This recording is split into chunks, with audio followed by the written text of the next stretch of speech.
Vamos. Boa tarde, quarto ano. Hoje, terça-feira, aula de História. Nós vamos retomar os assuntos que a gente já trabalhou no capítulo 7, sobre os meios de comunicação e a imprensa no Brasil. E vamos finalizar hoje este capítulo. Finalizar não, a gente vai até a parte que eu marquei para vocês na aula, que é até a página 253, tá? Bom, eu havia perguntado para vocês, né, pedi para vocês fazerem uma pesquisa, isso foi assunto da primeira aula, que vocês pesquisassem os meios de comunicação. E aí vocês fizeram algumas pesquisas aí, certo?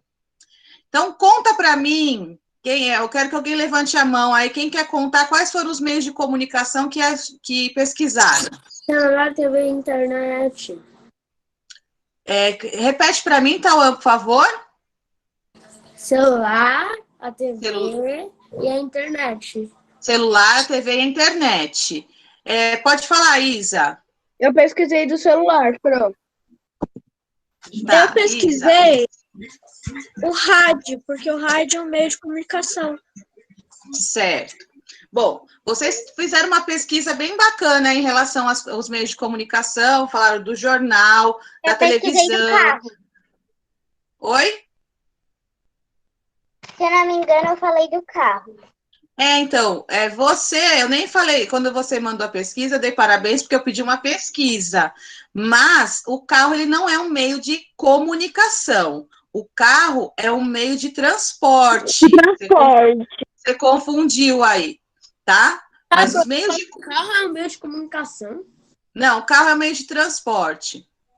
Então, os meios de comunicação que a gente conhece, que a gente usa, deixa eu baixar aqui um pouquinho, pronto, são o rádio, a televisão, o jornal, revistas. Hoje nós temos a internet, nós temos os telefones, nós temos os celulares, cartas, e-mails, tudo isso são meios de comunicação.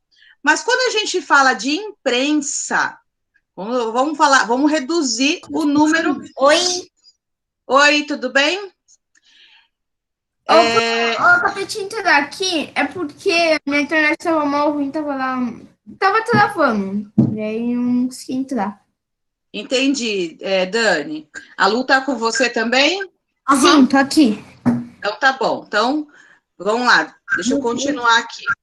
Então, só revisando. Então, quando a gente fala da imprensa, pessoal, desliga o microfone, alguém tá com o microfone ligado, tá fazendo chiado, desligou. Bom, quando a gente fala da imprensa, nós estamos falando de televisão, rádio, jornal, revistas, tá? E também a internet. Hoje também a internet. Mas a gente está falando de uma época no Brasil em que surgiu a imprensa no Brasil, certo? Então, hoje, para a gente retomar aqui o que a gente já trabalhou. Então, nós falamos da imprensa no Brasil, nós falamos sobre o surgimento do jornal, da revista, do rádio, da televisão. Nós falamos também sobre os primeiros jornais, certo? Que o primeiro jornal no Brasil não era produzido no Brasil, era distribuído de forma clandestina, né? Porque criticava certas coisas que não era permitido aqui. Então, depois é que foi criado um jornal que era produzido no Brasil e distribuído aqui. Bom, também nós falamos sobre o Brasil nos tempos do Império, o primeiro reinado, o período regencial e o segundo reinado, certo? Então, vou até aumentar aqui para a gente ver que chama essa linha do tempo, né, em que a gente observa o seguinte, que a partir da independência do Brasil, de 1822, né, começou o primeiro reinado, que foi até 1831, quando começou o período regencial. Quem lembra qual foi esse período regencial? Quem quer contar para mim esse período regencial?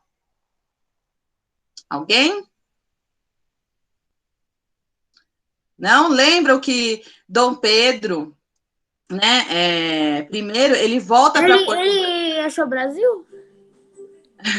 Não, quem descobriu o Brasil foi Pedro Álvares Cabral. Nós estamos falando de Dom Pedro I, Ah, tá. que foi o primeiro governador do Brasil, que participou do primeiro reinado, que foi de 1822 a 1831.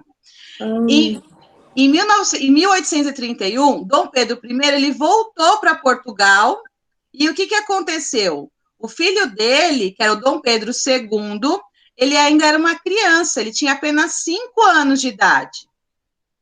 E aí, nesse período aí, ele não podia ainda governar o Brasil, porque ele era uma criança, obviamente. Então, a gente passou por esse período aí no Brasil, que é chamado período regencial. Então, houve alguns governos temporários, né, até que o príncipe crescesse e pudesse ser nomeado o regente líder do Brasil. E de 1840 até 1889 é o período do segundo reinado, que aí sim é o governo de Dom Pedro II, e que durou quase 50 anos. Imagina alguém governar por tanto tempo, gente? Acho que mais do que ele, só a rainha da Inglaterra, né? 50 anos? Quase 50 anos de governo de Dom Pedro II. Nossa. É muito tempo, né? Muito tempo. Bom, depois nós falamos, né, na última aula, se eu não me engano, nós falamos sobre a imprensa ilustrada, que até vocês pesquisaram as charges. Achei bem legais as charges que vocês me mandaram, né? Bem atual, bem falando desse momento de coronavírus. Eu achei bem interessante a charge que vocês me mandaram. Algumas eu já tinha visto, outras não. E essa daqui é uma charge de 1886, né? Uma das primeiras charges que foram criadas. Bom, falamos então da imprensa então a gente vai chegar aqui, né? A imprensa ilustrada, nós falamos também da imprensa e o fim da escravidão. Então, nesse momento, né, a imprensa ela foi muito importante para os movimentos abolicionistas. O que eram esses movimentos? Eram pessoas que estavam engajadas aí para acabar com a escravidão. Então, a imprensa ajudou bastante na divulgação desses ideais e para que efetivamente acontecesse a abolição da escravidão. Bom, também falamos da imprensa e a república no Brasil, né? Então, nesse momento também, acabou aí a escravidão, então as pessoas também ficaram bem satisfeitas com o governo imperial, e o Brasil se tornou uma república, ou seja, que foi aquele movimento que durou várias décadas, ganhando força na segunda metade do século XIX. Então, as pessoas de diferentes grupos, elas se organizavam, né, em torno de associações, partidos políticos, e divulgavam, usavam o jornal para divulgar as suas ideias. E aí, no dia 15 de novembro de 1889, foi proclamada a República do Brasil. E desde então, nós somos uma república, nós deixamos de ser um império. Legal até aqui? Bom, então tudo isso a gente já viu. Aí eu vou corrigir essa atividade que alguns erraram. Olha só, circule apenas os meios de comunicação que fazem parte da imprensa. Então, quem faz parte da imprensa aqui, vou até aumentar um pouquinho, o jornal, a revista e o rádio, tá? O telefone, ele não faz parte da imprensa e nem a carta, tá? É o rádio, a TV, o rádio, o jornal e a revista. Corrijam aí quem tinha errado.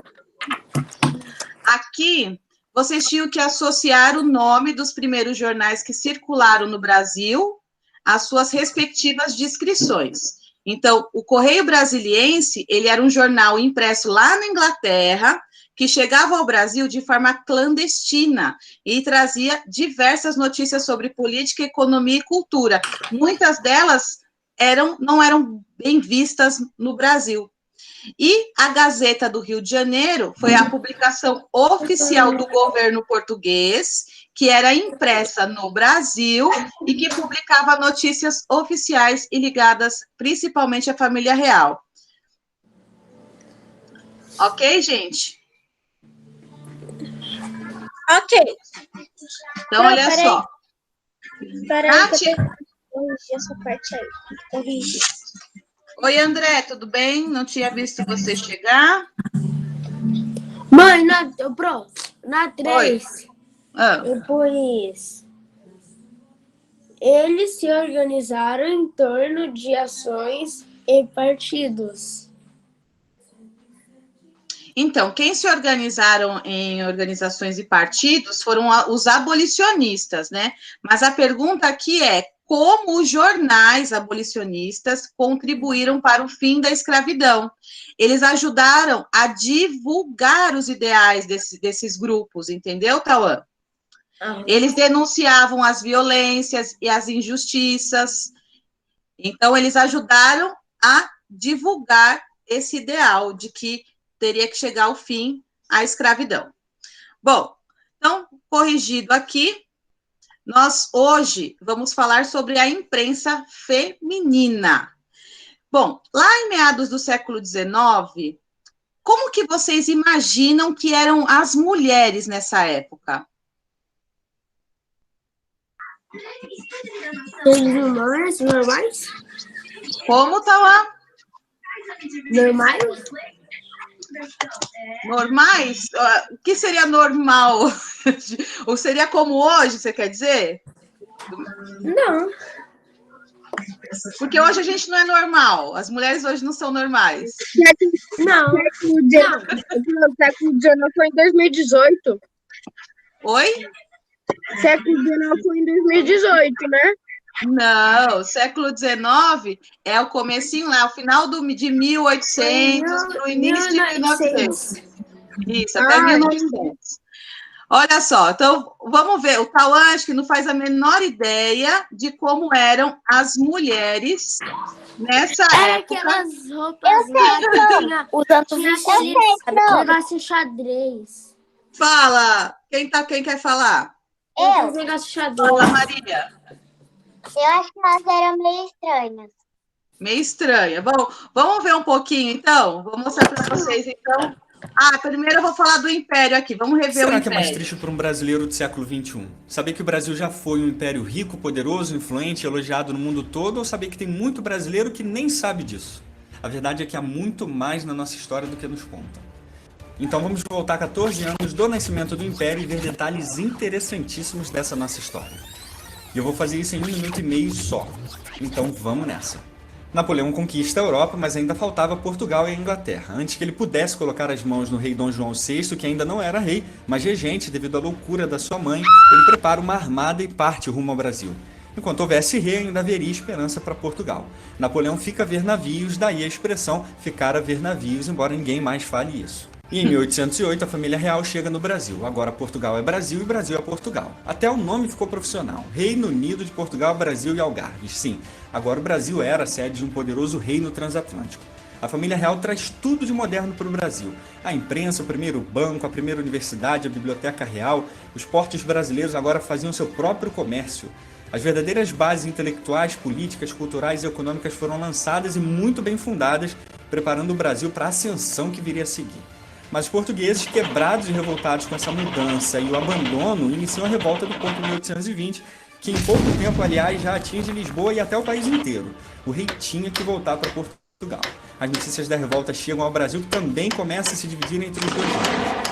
Temendo uma revolução e a quebra da nação em pequenas republiquetas, a exemplo do que já tinha até acontecido na América Espanhola, Dom João resolve voltar a Portugal e deixar seu filhinho, ainda criança, como um símbolo de esperança para o futuro do Brasil. E essa criança é Dom Pedro I. Eu não vou falar o nome dele todo, porque senão o vídeo vai ficar muito grande.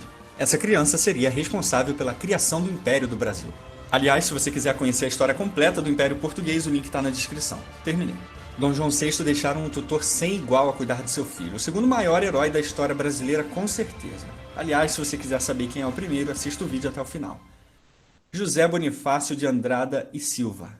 Com a sua orientação perita e para preservar a unidade brasileira que já estava à beira do colapso, Pedro resolve ficar no Brasil e cortar definitivamente os laços com Portugal e declarar então a independência do Brasil em 1822. E senhoras e senhores, aqui entra um detalhe que muda tudo e que deveria ter um significado muito especial para nós. A independência do Brasil foi feita por um membro da família real que quis proteger o país do caos da Revolução de Portugal. Entenderam o significado disso? É isso aí mesmo, um português protegeu o Brasil de Portugal. E é exatamente por isso que a independência do Brasil foi muito menos dolorosa e sangrenta que a independência dos outros países da América do Sul, que aliás foi uma carnificina em larga escala. Por isso, Pedro I é imediatamente coroado imperador do Brasil e com ele começa o primeiro reinado dessa nova potência mundial. Agora o país era independente, tinha um imperador, só que estava dividido também entre patriotas e portugueses insatisfeitos com a decisão de Pedro. Para conter essas revoltas por todo o país, Dom Pedro I começa o fortalecimento do exército, em especial a marinha, que já estava enfraquecida na época. Depois de muitas batalhas sangrentas, como as batalhas de Pirajá e o cerco de Montevidéu, por exemplo, as revoltas são controladas por volta de 1825. Milhares de pessoas perderam suas vidas nesse processo. Mesmo depois de tantas conquistas importantes, Pedro I começa sua série de cagadas. Um pulador de cerca profissional, ele começa a se envolver em um monte de escândalos, em especial com Domitila, que foi nomeada Marquesa de Santos por ele próprio, mesmo tendo uma fiel e sábia esposa ao seu lado, a Dona Leopoldina. Sua força política começa a enfraquecer naturalmente, embora sob constantes avisos de Bonifácio. Ele chega até a dissolver uma Assembleia Constituinte que foi liderada pelo próprio Bonifácio e que queria organizar a nova política. Mas apesar disso tudo, a Constituição do Império é feita em 1824 com fortes aspectos liberais e moderadores. Só que com a Guerra da Cisplatina, o Uruguai conquista a independência do Brasil e o reinado de Pedro I entra em colapso. Sem nenhum tipo de apoio político, ele decide renunciar e retornar a Portugal em 1831. E lá, ele volta a agir como verdadeiro imperador e monarca. Ele decide enfrentar o seu irmão, que já havia tomado o poder, e consegue uma vitória decisiva na guerra civil mais sangrenta da história de Portugal, restaurando a monarquia através de sua filha Maria II. Mas antes de Pedro I falecer, ele deixa seu filho sob os cuidados de ninguém menos que José Bonifácio. Pedro II ainda era uma criança, então ele não podia assumir o trono. Enquanto isso, os liberais assumem o poder e começam a designar presidentes de província, estimulando ainda mais a ruptura com o Império. Em várias partes do Brasil começam a surgir movimentos separatistas, como a República Juliana, a República Rio-Grandense e a República Baiense, ocasionando guerras civis em várias partes do país. Os liberais acabam saindo do poder e os conservadores voltam. Com o Império começando então a se quebrar, tanto os liberais quanto os conservadores concordam que Pedro precisava ser emancipado. Esse ato ficou conhecido como golpe da maioridade, o que é uma inverdade, uma mentira e uma falsidade descarada. O povo aprova, o Congresso aprova e o próprio Pedro aprova. Pedro II então se torna o imperador do Brasil com 15 anos em 1840. E aqui começa o segundo e mais brilhante reinado da nossa história. E para colocar um pouco de juízo na cabeça de Pedrinho II, eles logo providenciam uma esposa para ele, a princesa Teresa Cristina, lá da Sicília. Desse lindo casamento nasce a mulher mais amada da história do Brasil, a princesa Isabel. Agora o Brasil volta a funcionar e está em paz, mas só o Sul continuava fazendo barulho com a Revolução Farroupilha. E aí o gênio Duque de Caxias resolve a situação com diplomacia e acaba com 10 anos de conflitos na região, com o Tratado de Poncho Verde. Logo em seguida, o imperador institui um regime parlamentar onde tanto liberais quanto conservadores tinham poder moderador por meio do presidente do Conselho de Ministros, que seria como um atual primeiro-ministro. Essa estratégia política colocou o Brasil em uma posição muito respeitada no cenário mundial, tudo sob a liderança de seu novo imperador. Agora, o Brasil tinha um monarca 100% brasileiro. Diferente do seu pai casca-grossa, pulador de cerca, Dom Pedro II falava 17 idiomas, estudou medicina, direito, linguística, pintura, antropologia, geografia, geologia, estudos religiosos, filosofia, escultura, teatro, música, química, poesia, tecnologia e ainda era fotógrafo. Resumindo, ele foi o primeiro nerd da história do Brasil. Mas aí chega a Guerra do Paraguai e de intelectual, Dom Pedro II se torna um soldado. O voluntário da pátria número 1 para ser preciso. Na batalha, 15 mil brasileiros com 5 mil argentinos e uruguaios derrotam 85 mil paraguaios.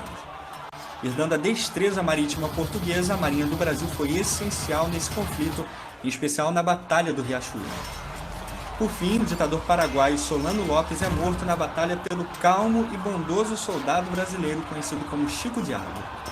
A guerra termina com metade da população paraguaia morta, sendo considerada a guerra mais sangrenta da história da América do Sul. Os brasileiros finalmente criam um senso de identidade nacional após essa guerra. De acordo com a Enciclopédia Britânica, o reinado de Pedro II constituiu a época mais frutífera da história do Brasil. O prestígio e o progresso da nação se deu principalmente pelo reinado esclarecido do imperador, que sempre foi simples, modesto e democrático também. Além disso, o investimento privado começa a crescer muito sob a figura de Barão de Mauá, o maior empresário da história do país. O Brasil começa a ser uma mistura aí de um governo imperial sólido e aberto ao mesmo tempo à iniciativa privada. Estradas começam a ser criadas, vastíssimas linhas ferroviárias, linhas telegráficas nas principais capitais e a arte chega no seu apogeu nessa época. A população cresceu de 4 milhões para 14 milhões e o valor das exportações aumentaram em 1.400%. Mas é com a igreja que Pedro II começa a falhar. Justamente como chefe da igreja, ele começa a tomar medidas arbitrárias contra as bulas papais e se torna extremamente impopular no meio religioso. Só que para piorar ainda mais a situação, no mesmo período começam a surgir movimentos pró e contra a escravidão que agitam ainda mais o país. Dom Pedro II vai tratar sua saúde na Europa e a decisão fica a cargo de sua filha, a princesa regente Isabel. Ela muda a história do Brasil ao assinar a Lei Áurea em maio de 1888. Só que por mais importante que essa decisão seja para a nossa história, ela desagrada muitos poderosos com aspirações positivistas e republicanas que aproveitam essas inquietações para deslanchar um golpe que destruiria séculos de esforço e progresso. Em 1889, a família real é expulsa do Brasil através do golpe militar liderado por Marechal Deodoro da Fonseca. O imperador morre 2 anos após o golpe em Paris, ainda com a terra do Brasil ao seu lado, a ser despejada sobre seu caixão. Agora, o Brasil se torna uma república à força, sem a permissão e aprovação do povo. O Império do Brasil chega a um fim brutal e com ele o período mais próspero e frutífero da história da nação. Muito obrigado por vir. Deixe sua opinião sobre o vídeo. Sim. E aí, olha só, ele ilustrou, né, tudo que eu tinha acabado de falar, do resumo do que a gente já tinha visto. O que vocês acharam? Só eu fiquei rindo disso. Eu achei Não. engraçado a parte que ele falou. Ele foi o primeiro nerd do mundo. Eu gostei. Legal. Também gostei. E apareceu o Foi bem símbolo legal, da só. PlayStation. É Eu achei verdade, engraçado mano. porque ele falou o primeiro nerd do mundo também. Pois mano. é, aí você viu tanto de coisa que ele estudou? É. Pois é, devia ser um homem extremamente Uhum. inteligente. Vocês têm Deveria ser noção o que filho do nessa... Einstein. O avô do Einstein. Vocês têm noção que nessa época o Brasil era muito rico? Eu acabei de assistir 1 milhão de vezes essa coisa. Brasil Né? é Pois é. Gente, então agora eu vou mostrar, agora sim, eu vou mostrar para vocês, principalmente para o Tauan, que falou que não sabe como eram as mulheres nessa época, né? Eu vou mostrar um pouquinho então sobre as mulheres. Vamos lá. Eu sei como era. Usavam aquela camisinha xadrez. Eu não consigo colocar a tela cheia. Peraí. O século XIX foi marcado por profundas transformações na sociedade. Peraí. Deixa eu tentar colocar em tela cheia, porque não está indo. Ô, Pro, Agora foi. é só apertar S. As mulheres de antigamente elas só tinham cabelo enrolado, elas só... Olha só, vamos ver então um pouquinho sobre as mulheres então do século XIX. brasileira, transformações culturais de espaço urbano e rural, nas relações interpessoais. Foi uma época importante também no que tange às mulheres, já que podemos entender que no século XIX foi iniciado o processo de conquista do espaço feminino no Brasil. As mulheres puderam... O que foi, Tauan? O que aconteceu? Tauan? A minha luz, acabou a minha luz. Ah, Acabou a luz. deu uma piscada aí? Pode ler o gibi? Aham. Ah, tá, vou continuar o vídeo. Pode ler o gibi? Não. mesmo que timidamente, começar a escolher seus caminhos. ainda com grandes repercussões quando a escolha não correspondia ao que a família e a sociedade esperavam, mas já era, de alguma forma, possível a escolha. No decorrer do vídeo, vocês poderão perceber a repercussão de algumas dessas mudanças sociais.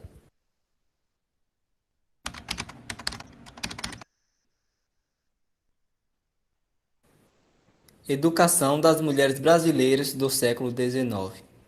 No século XIX, não havia escolas para as mulheres.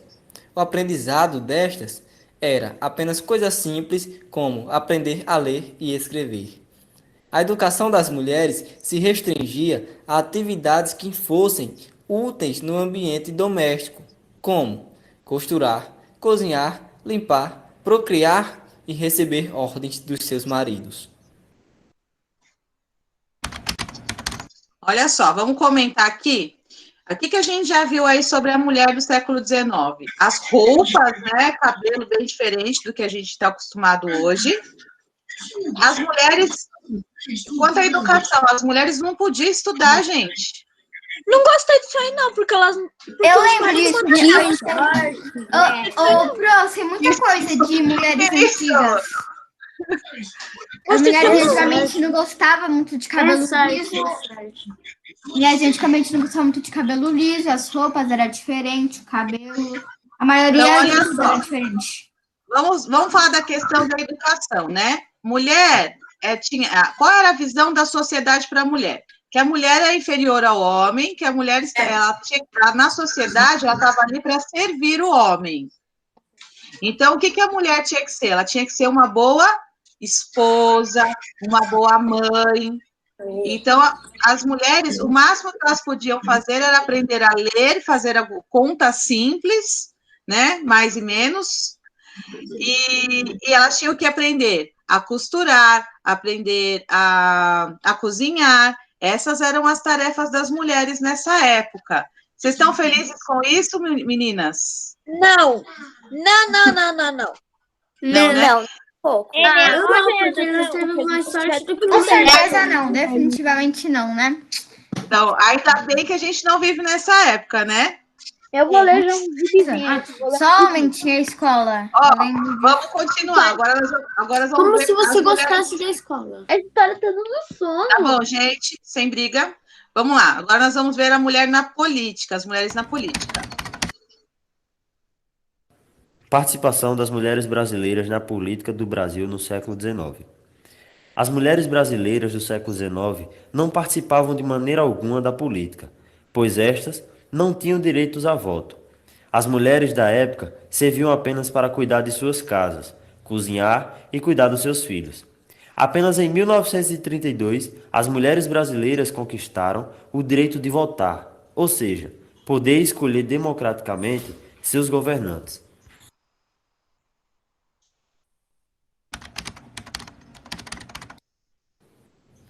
Mulher ou objeto. Neste período, as mulheres não tinham os mesmos direitos que os homens e eram consideradas objetos destes. Até o casamento, elas eram totalmente dependentes dos seus pais. E depois de casar-se, ficavam totalmente dependentes dos seus maridos. Em 1857, foi criada a Lei do Divórcio. Porém, apenas o homem podia pedir o divórcio, ao menos que a mulher pudesse provar que ele havia cometido crueldade ou infidelidade.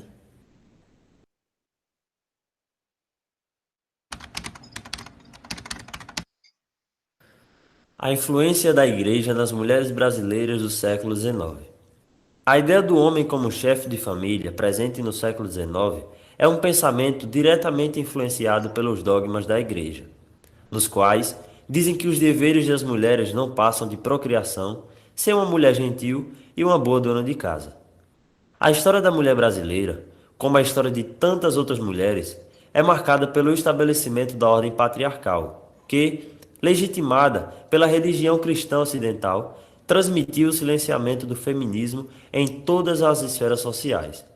A mulher do Brasil oitocentista, formada e constituída socialmente nesta ordem, era subordinada e dependente do pai ou do marido, sendo feita propriedade do homem e silenciada por ele mesmo.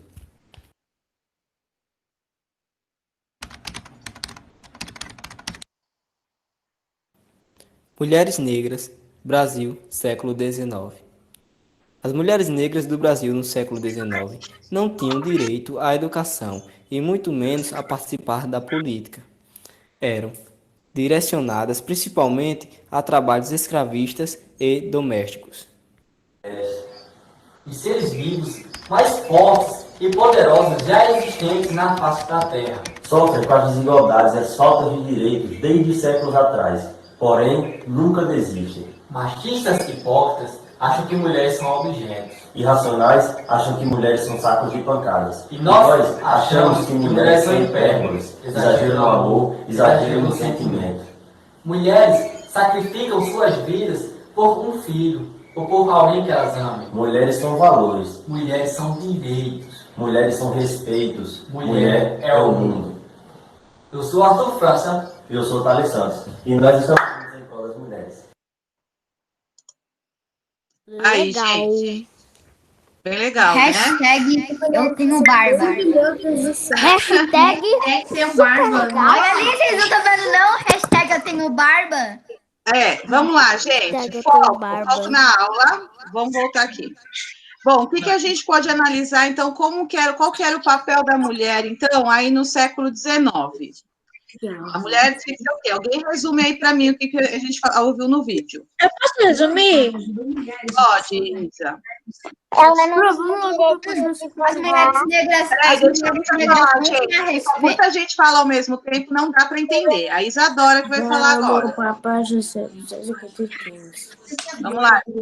No início dos séculos aí tudo, as mulheres não podiam estudar, só estudavam para ler essas coisas, aprender a ler. Depois elas tinham que cuidar de casa, ser uma boa mãe, essas coisas tudo. Aí depois teve a lei do divórcio, só que só os homens poderiam permitir o divórcio. Ou seja, a mulher não podia nada, né? A mulher era submissa ao pai e ao marido, e ela não tinha poder nenhum de voz. Ela tá podendo, não. E as mulheres. Bom, gente, e aí, olha só, nesse contexto, nesse tipo de sociedade dessa época, como que era a imprensa direcionada para as mulheres? As mulheres podiam ler, então elas podiam ler jornal, mas não qualquer tipo de jornal ou revista. Eram meios que eram transmitidos apenas, informações que eram transmitidas apenas para as mulheres. Elas não podiam se envolver em política, elas não podiam dar opinião. Então, que tipo de coisas encontravam no jornal? Olha o nome do jornal, o Jornal das Senhoras. Esse jornal aqui, ó, que a gente está na página, que página a gente está aqui? E esses jornais poderiam contar, tipo, elaborações de conteúdo, sei lá. Isso, olha só. Nesse contexto, então, os meios de comunicação, eles passaram a defender a participação das mulheres na sociedade. Então, esse jornal aí, Jornal das Senhoras, por exemplo, era um desses jornais que defendiam os direitos das mulheres, né? Queriam que as mulheres tivessem os mesmos direitos que os homens, né? E esse período da história era muito comum que as mulheres, então, tinham pouquíssimo acesso, nenhum acesso à educação. Elas só podiam ler e escrever alguma coisa e fazer continhas. Então, esse jornal é um dos primeiros e que ele buscava isso, esse sentido de igualdade entre as mulheres. Eu vou passar aqui adiante, olha só. Vou até colocar em 2 páginas para a gente ver. As revistas, né, no início do século XX, que tipos de assuntos que encontravam, então, nessas revistas, né? Era receitas culinárias, dicas sobre como cuidar dos filhos, como ser uma boa esposa. Essas revistas buscavam o quê? Continuar com que as mulheres tivessem esse mesmo papel na sociedade. E aí, o que vocês acham disso? Então, o que tem Eu acho que... Podemos falar. Pode falar. Gostei. Eu não gostei. Também Seria não. difícil Quem viver ia nessa gostar, né, na época, né? verdade? Quem ia gostar, exatamente. Vou colocar aqui. Você está na certa, baby. Pois é. Então, quer dizer, ops, em vez de aumentar. Olha só. Então, as revistas, elas estampavam como a importância de ser mãe, que ser mãe era uma missão da mulher, então que a mulher não podia fazer mais nada além disso, né? Que a função da mulher era ser dona de casa, esposa e mãe. Também traziam algumas revistas, né?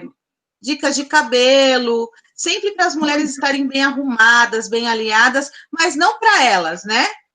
Para a sociedade, para os homens. Então, isso era o que acontecia na imprensa feminina.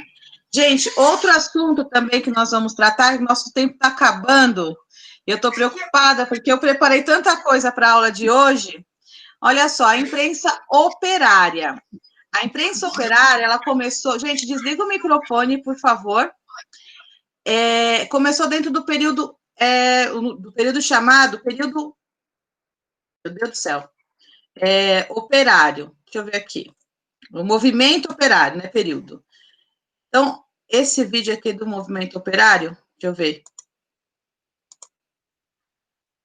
Aqui não, aqui falando da revista feminina ainda. Oh, meu Deus, é muito vídeo. Aqui se tem 2 minutos, acho que dá tempo da gente ver. Um grande sucesso no Brasil da segunda metade do século XIX. Lançado pela editora Garnier em 1863, o Jornal das Famílias durou 16 anos e era ilustrado com imagens de mulheres bem vestidas, sempre em atitudes respeitáveis. Conservador, se propunha a educar e divertir suas leitoras, sem ofender a moral, nem contrariar pais, irmãos e maridos. No entanto, em março de 1863, em artigo assinado por Pauchita Montes, defendia o direito das mulheres escreverem sobre os temas a elas relacionados. É costume dizer mal das mulheres dadas às letras. Creio, pois, que mesmo os que se escandalizam vendo uma autora publicar um tratado sobre astronomia ou compêndio de química, não levarão a mal que qualquer delas faça uso do juízo que Deus lhe deu para escrever mais ou menos ortograficamente sobre alguma das poucas matérias da sua competência. A Estação, jornal ilustrado para a família, que circulou regularmente de 1879 a 1904, era a versão em português da revista francesa La Saison, que circulara no Brasil até o ano anterior. A Estação dividia-se em 2 partes, um jornal de modas e um suplemento literário. O primeiro era traduzido da publicação europeia, trazia grande quantidade de moldes, riscos e figurinos. Mas o principal problema da revista era o fato de que seus figurinos, concebidos na Europa, estavam sempre em desacordo com as nossas estações climáticas. Problema inevitável, sob pena das leitoras não se trajarem de acordo com a última moda de Paris. A Estação prometia, no entanto, dar sugestões para que as toaletes pudessem ser adaptadas e acreditava que, com isso, ajudaria a revelar todo o gosto e engenho de sua gentil leitora. Bom, então aí falou um pouquinho da imprensa feminina, e agora sim, eu vou passar adiante. Vamos, filho. Cadê o outro vídeo? Aqui. E esse vídeo vai falar um pouquinho sobre esse movimento operário. Deixa eu... Dá pra... Salve, meus camaradinhas, eu sou o professor Giovanni. Quem perguntou isso? Fui eu. Então, o Arthur, você não pode ler gibi depois que terminar a aula?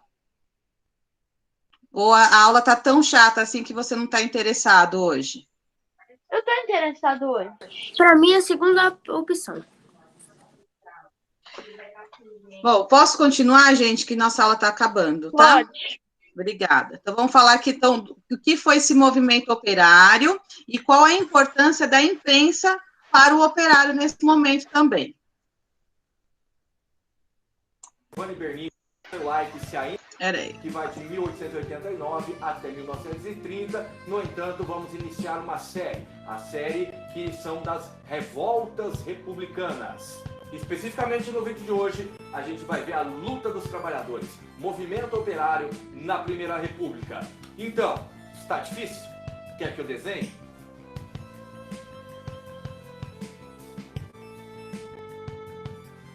Vamos então falar sobre o movimento operário na Primeira República, que tem na greve de 1917 o seu maior expoente e que é reflexo de um processo de urbanização e de industrialização do Brasil que ocorre neste período. Quais é o contexto e as causas deste movimento? Primeiramente, a situação insalubre dos trabalhadores urbanos, os trabalhadores que estavam em indústrias ainda em grande parte em processo de regulamentação, indústrias essas que acabavam oferecendo sérios riscos à saúde do trabalhador devido à insalubridade. Temos também uma longa jornada de trabalho, também não há regulamentação da jornada de trabalho, então jornadas aí que iria de 12 a 14 horas diárias. Também isto não se refletia em salários, apesar da jornada de trabalho ser extensa, os salários dos operários eram muito baixos, mesmo porque não havia uma organização operária ainda para estabelecer uma base salarial. E, logicamente, também a ausência completa de direitos trabalhistas. Não tem uma regulamentação do trabalho industrial no Brasil. As influências que vão pautar o movimento operário brasileiro são influências vindas principalmente pelos imigrantes europeus na substituição da mão de obra escrava, muitos deles já com experiência operária na Europa. Então eles vêm já com uma ideia de sindicatos e muito pautada na ideologia socialista, crescente na Europa neste momento, e no anarquismo também. A atuação, então, esses dois movimentos vão pautar o movimento operário. O movimento operário ele vai atuar inicialmente a partir da edição de jornais operários. Serão diversos jornais operários, principalmente na região sudeste do Brasil, chamando os operários para a união e demonstrando a situação de trabalho que era coletiva e não apenas um ou outro. Então surge também a partir disso os primeiros congressos operários, que reunia essa população, esses trabalhadores, para discussão de alternativas, discussão dos problemas. E esses congressos vão então conseguir implementar as primeiras greves. Lembrando que a greve geral de 1917 será a maior delas e servirá como exemplo e acabará se espalhando por todo o país. Principais consequências do movimento operário: esta atuação de união da classe trabalhadora urbana através de sua própria imprensa, dos congressos e das greves, vai acabar com que, primeiramente, haja uma forte repressão do Estado sobre esses movimentos. Inclusive, a greve será proibida, será considerada ilegal, e como havia muitos imigrantes no interior desses organismos, eles corriam risco de serem deportados de volta aos seus países de origem. Mas apesar desta repressão, o movimento operário inicia então as primeiras ligas operárias, criam as primeiras ligas operárias que depois se tornarão os sindicatos, ou seja, a união dos trabalhadores, demonstrando que todos eles juntos conseguem ter maior força para lutar contra o governo e contra os patrões. como resultado, nós vamos ter a redução da jornada de trabalho, que foi uma das causas da criação do movimento operário.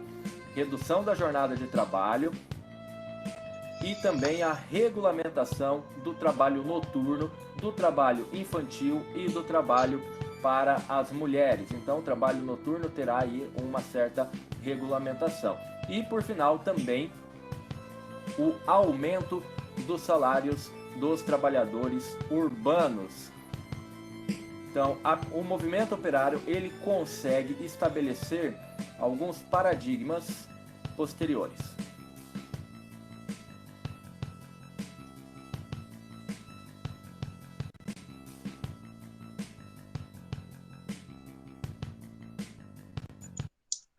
Então, gente, olha só, vou até deixar essa parte que é justamente a parte que a gente está nesse momento da história, né?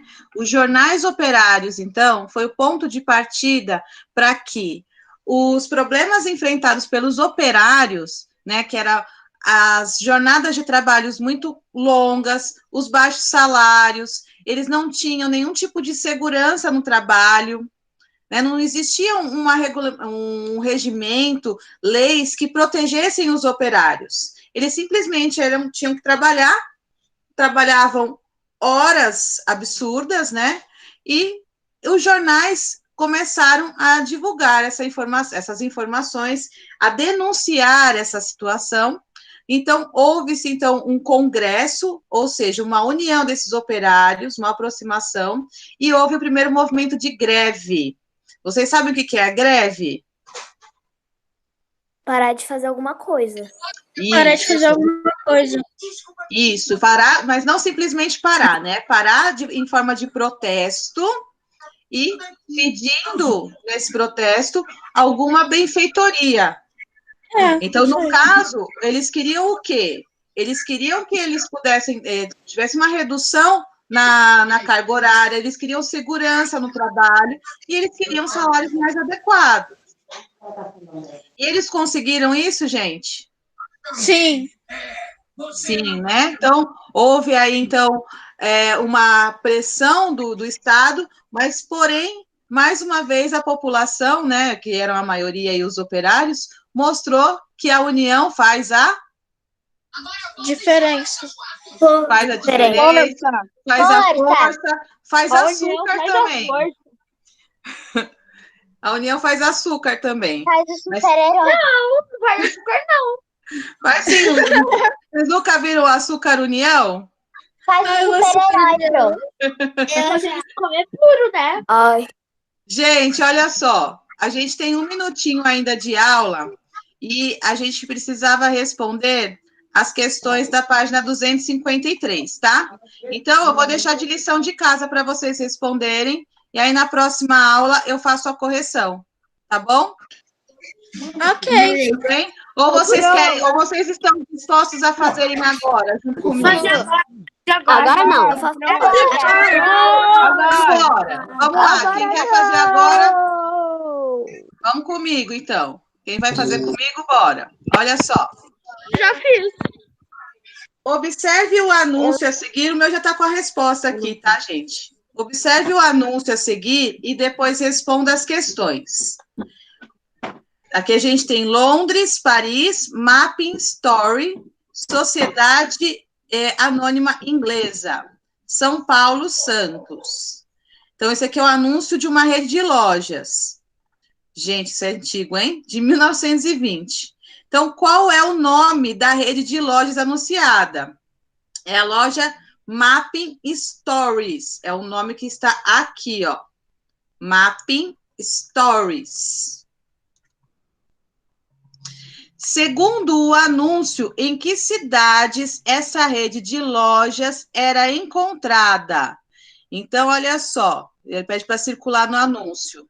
Era em Londres e Paris, né? E São Paulo, Santos. Então, 4 lojas aí, uma em Londres, uma em Paris, uma em São Paulo e outra em Santos. Descreva a imagem presente no anúncio. Então, olhem a imagem. Como é que vocês descreveriam esta imagem, sem a gente olhar a resposta que está no livro? Eu descreveria que uma mulher tá se penteando e se olhando no espelho. Uma mulher se penteando e se olhando no espelho. Com uma roupa bem bonita e sentada em várias sentadas. A roupa bem bonita. E sentada em várias sentadas. Legal, né? Ela tem meio que o estilo francesa, né? Esse cortezinho de cabelo, né? Meio estilo francesa mesmo. Bom, gente, é isso. Aqui tem mais pergunta, né? Relacione o anúncio com a frase a seguir. As revistas e a publicidade do início do século XX costumavam aconselhar as mulheres sobre os padrões de beleza, de moda e de comportamento da época. Então, eu quero que vocês façam essa relação com esse anúncio. Então, que relação tem? Gente, por favor, o microfone tá... É o seu, Isa. Desliga, por favor. Esqueci de ligar. Isa, fecha o microfone. Já lhe desligou. Olha só, então, que relação essa imagem do anúncio, né? E a frase... As revistas e publicações do início do século XX costumavam aconselhar as mulheres sobre os padrões de beleza, de moda e de comportamento da época. O que vocês colocaram aí? Resposta pessoal, tá, gente? Tem resposta aí no livro, mas é o que vocês fazem uma relação aí.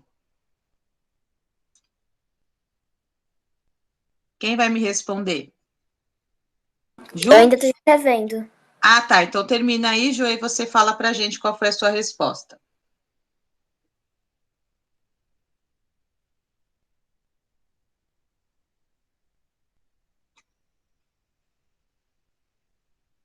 Pronto. O que você escreveu? A mulher está se vestindo de acordo com o tipo de vestimenta que aconselhavam. Exatamente, bem isso mesmo, né? Então, ela está dentro dos padrões, desses padrões que eram estipulados na época, né?